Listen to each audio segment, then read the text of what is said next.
সকালটা আজ বেশ চমৎকার ছিল। ঘুম থেকে উঠে ফ্রেশ হয়ে এক গ্লাস গরম জল আর মধু খেয়ে নিলাম। দিনের শুরুটা এর চেয়ে ভালো আর কি হতে পারে।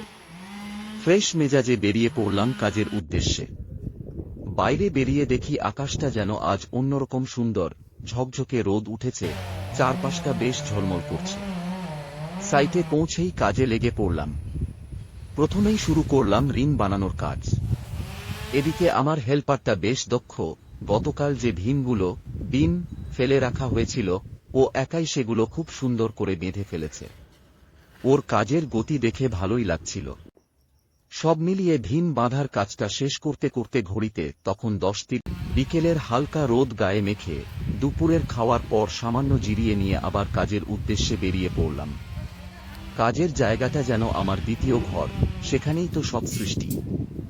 আজ কাজ ছিল রিং বাঁধার। আমি আমার কাজ শুরু করলাম, আর আমার হেল্পার নিচে থেকে রডগুলো এগিয়ে দিতে লাগল। ওপরের ধাপে তখন বিম পাতানোর কাজ চলছিল। হেল্পার সিঁড়ি বেয়ে উপরে উঠে গেল বিম বাঁধার জন্য, আর আমি নিচে থেকে কাজের ফাঁকে নিজের ভিডিও শুট করতে লাগলাম, ভবিষ্যতের কাজের প্রমাণ হিসেবে। কিছু সময় পার হওয়ার পর আমি উৎসুক হয়ে ওপরে উঠলাম। গিয়ে দেখি একটা বিম বাঁধার কাজ প্রায় শেষ। কাজটা দেখে এক অদ্ভুত তৃপ্তি হল।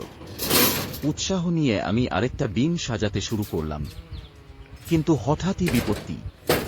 রিংয়ের সংখ্যা কম পড়ে গেছে। হিসাবের এই সামান্য অদলবদল বিকেলের কাজকে থমকে দেওয়ার উপক্রম করল। মুহূর্ত নষ্ট না করে হেল্পারকে ডাক দিলাম, জলদি রড কাটো। তখন শেষ বিমটার কাজ গুছিয়ে নিচে নামলাম, তখন ঘড়িতে সময় বাজে বিকেল 5:30।